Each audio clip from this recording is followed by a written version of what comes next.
Reading with Joan, the place for all the fun. Reading with Joan. Hi everyone, welcome to Reading with Joan. My name is Big J, and we're reading The Jungle Doctor and Slippery Places by Paul White. We're reading the last chapter! Wow! Okay, the last chapter is called Out of the Swamp. Behold, it was only a little water that was in the child's lung, Baruti beamed. But if it had stayed there, it would have killed him. Behold, it doesn't take much sin to spoil the life that we live here on earth, and to ruin the life that comes after. What life is that? What are these words? Demanded the man with the knobbed stick.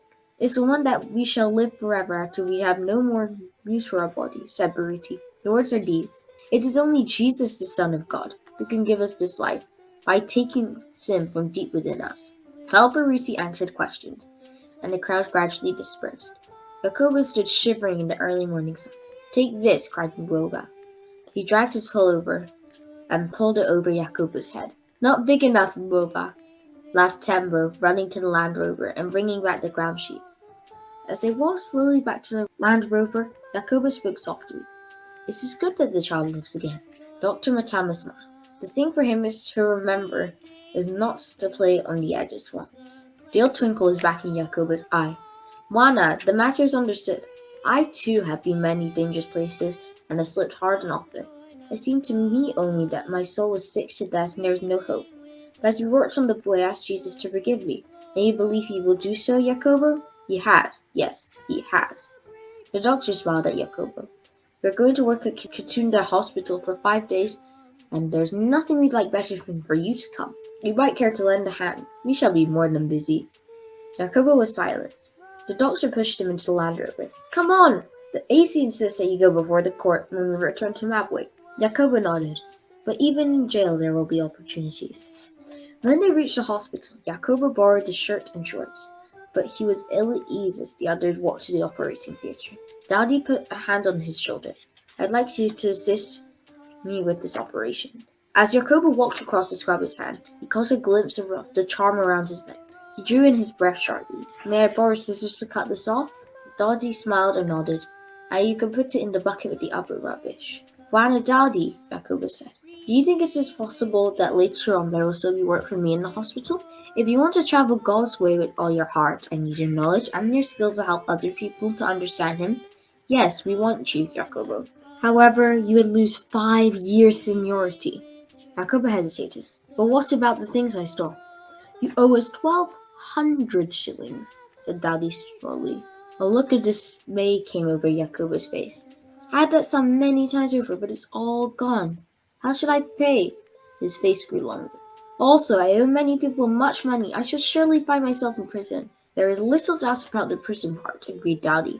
But if you watch your spending, you will be able to pay back your debts. Jacobo nodded. I can pay back half my wages each month. 6 days later, after they left the Cantuda hospital and stopped at the top of the pass that wound out the side of the Great Wolf Wall, Baruti looked over the Malenga country. Behold, it looks different. Much of the water is gone. Let's get close and see, urged Tembo. 16 kilometers further on, as the swamp came into view, he wrinkled his nose. How that mud stinks! Samuel McConnell's wasting no time, grinned Baruti. That drumming noise must be the largest of his pumps.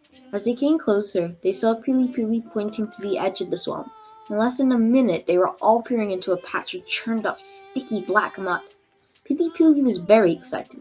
The animals come here to drink. They have to walk through that slush. Down there! Yelled Tembo. See it? 4 meters from the bank was something that struggled convulsively and produced loud, continuous bellowing noises. It's a buffalo calf! Shouted Baruti. Punda's neck is not long enough to reach that unfortunate beast, said Pili Pili. The nearer she came, the deeper it went into the foul mud. Baruti had a rope. Will Punda hold me while I drop this over its neck? Pili Pili nodded and lowered the scoop end of his machine. Baruti scrambled it. A careful movement of his levers, and he was poised above the mud.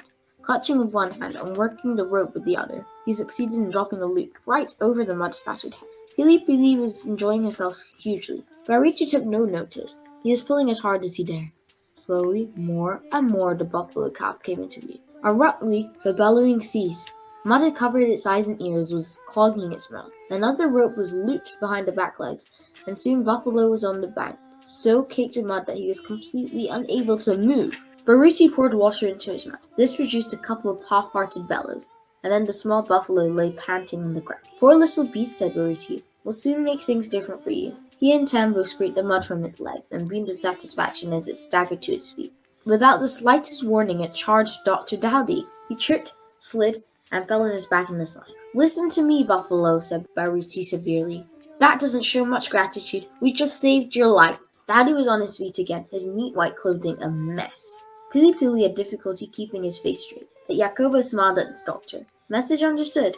He turned to his friend. In future, and with your help, I shall be most careful not to follow the small wisdom of buffaloes. And that is the whole complete end of The Jungle Doctor in Slippery Places. That was a good book. I suggest reading the rest of the series, as this is a long series that has quite a few other books. That was very enjoyable. Kids, what did you learn? Make sure to put it in the comments below.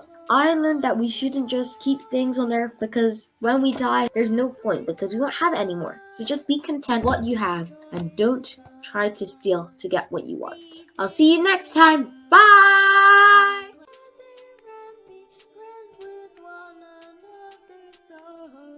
Reading with Joan, the place for all the fun. Hi. Thank you so much for joining us today. We hope to see you next time on another story time with Joan. Reading with Joan. Bye.